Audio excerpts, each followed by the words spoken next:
Saint-Esprit m'a envahi.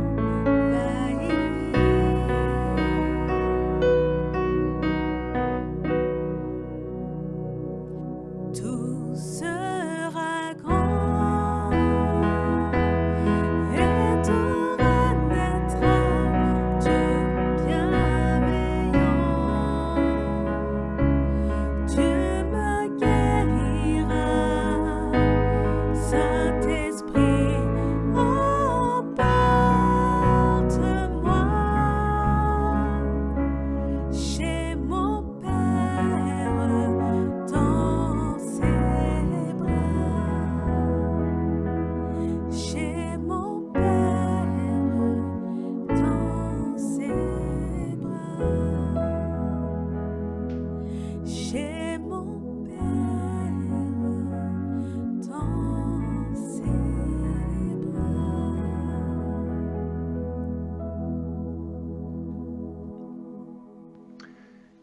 Jeudi 5 novembre 2020, 31e semaine du temps ordinaire. Fête de Sainte Byrtille. Les lectures de la messe de ce jour. Lettre de Saint Paul apôtre aux Philippiens, chapitre 3, versets 3 à 8a. Psaume 104-105. Évangile de Jésus-Christ selon saint Luc, chapitre 15, versets 1 à 10. Il y aura de la joie dans le ciel pour un seul pécheur qui se convertit. Écoutons. En ce temps-là, les publicains et les pécheurs venaient tous à Jésus pour l'écouter.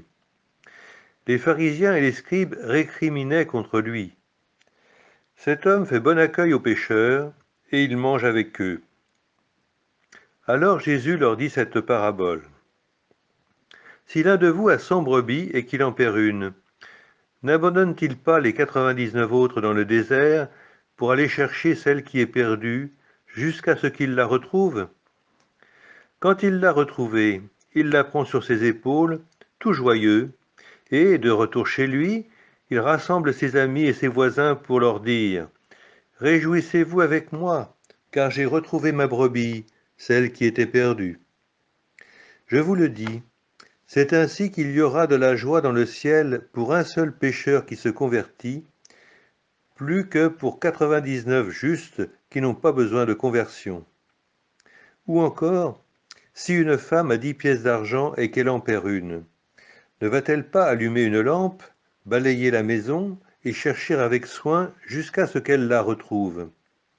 Quand elle l'a retrouvée, elle rassemble ses amis et ses voisines pour leur dire « Réjouissez-vous avec moi, car j'ai retrouvé la pièce d'argent que j'avais perdue. » Ainsi, je vous le dis, il y a de la joie devant les anges de Dieu pour un seul pécheur qui se convertit. Acclamons la parole de Dieu. Louange à toi, Seigneur Jésus.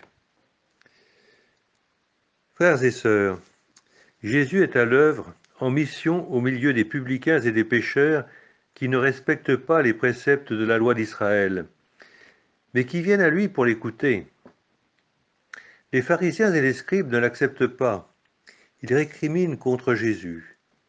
Sans doute ont-ils, eux, déjà condamné définitivement et sans appel ces Israélites qui ne respectent pas la loi. À travers les deux paraboles que nous venons d'entendre, Jésus leur explique que Dieu trouve sa joie dans la conversion des pécheurs.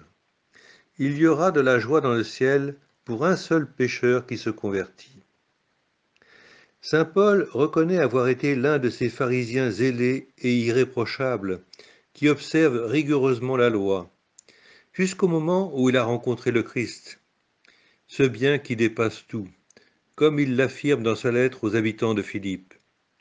Et c'est ainsi qu'il est devenu l'apôtre des gentils, c'est-à-dire des peuples païens.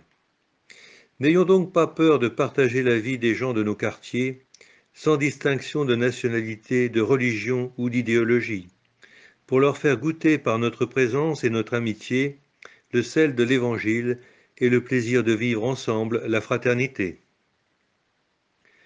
Prions. Fais-nous vivre à tout moment, Seigneur, dans l'amour et le respect de ton saint nom. Toi qui ne cesses jamais de guider ceux que tu enracines solidement dans ton amour. Par Jésus le Christ, notre Seigneur. Amen.